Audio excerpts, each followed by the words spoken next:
round, we're going to be checking out the legends of Saint Wilgefortis and Saint Ursula. Now, Saint Wilgefortis. All right. Now, the tale of Saint Wilgefortis is total legend. Now, Wilgefortis means strong virgin. It's actually a Dutch word. But it's a fascinating legend, one that gained much popularity during the medieval period. Now, Wilgefortis, according to this legend, is one of septuplets. She's one of 7 children, the daughter of the pagan king of Portugal. This is around sometime around 460 A.D., around the end of the western part of the Roman Empire. All right, now, one day Wilgefortis is summoned by her father, and the king tells his daughter, "It is time that you were married." And Wilgefortis goes, "Married? No way.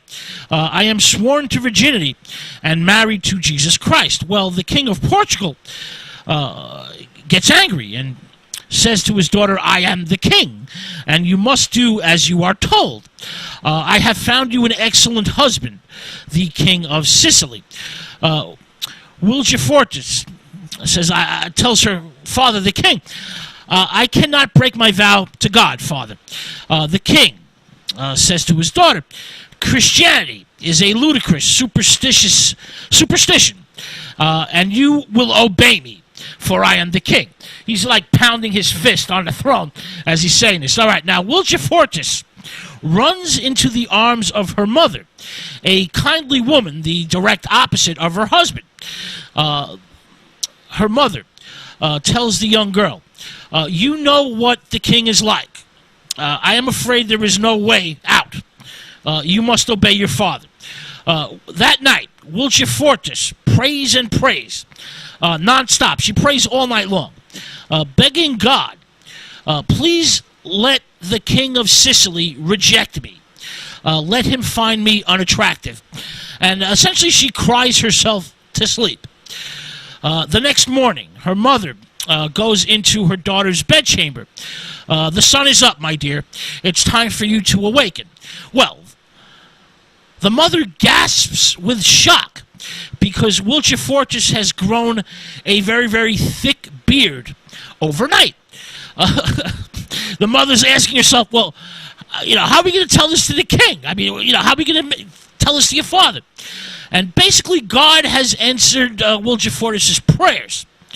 And the mother is telling her daughter, "You're going to have to shave it off." And Wilgefortis answers her mother, "Why should I, mother? 'Tis a fine growth of beard." Well, Wilgefortis knows full well the facial hair is going to save her. It's the answer to her prayers.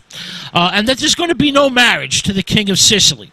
Now, word of this miraculous event quickly spreads all over Europe. And the news finally reaches the king of Sicily. Now, an envoy arrives at the king of Sicily's court. And he tells the king, "I have just come from your bride-to-be." And he's hesitating, of course. And he says, "I have brought a painting of her likeness to you, my lord."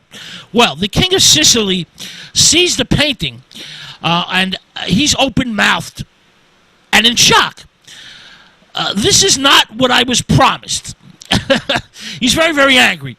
But the king of Sicily quickly composes himself, and remembering protocol and diplomacy, it tells the envoy, the diplomat, "Convey my respects to the king of Portugal and tell him that I have changed my mind. There will be no marriage." Now, about a week later, the king of Portugal gets the news. Now, the king has apparently not seen his daughter, Wilgefortis, in weeks. And, well, he's not amused by what he hears. He's really, really pissed. And he asks his court, "Where is Wilgefortis?" And he summons her to his presence. The king of Portugal finally sees his daughter's full beard. He sees the full growth of beard, and he gets even more angry. And he tells his daughter, "The king of Sicily has called the marriage off. I don't know how, but you and your Christian God have done this to me, and now you're going to pay.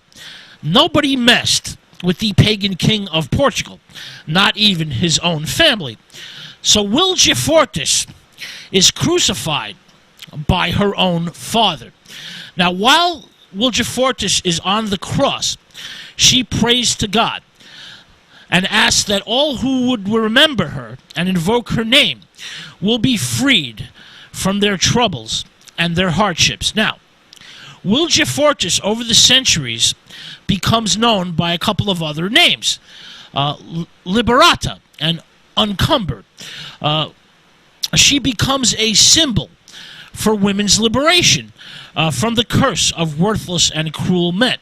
And now, during the Middle Ages, it was the custom for women to leave oats at her statue in order to free them from troublesome marriages. Now remember, there's no divorce allowed here, folks. The offering of oats was intended to encourage the worthless or cruel husband's horse to ride like the wind and carry the rider straight to hell and the devil. Now, Wilgefortis is invoked against cruel men, and she's the patron saint of bearded ladies. Her feast day is July 20th. All right, let's move on to one of the most amazing tales in all of the list of saints and martyrs, Saint Ursula and her 11,000 virgins. Now,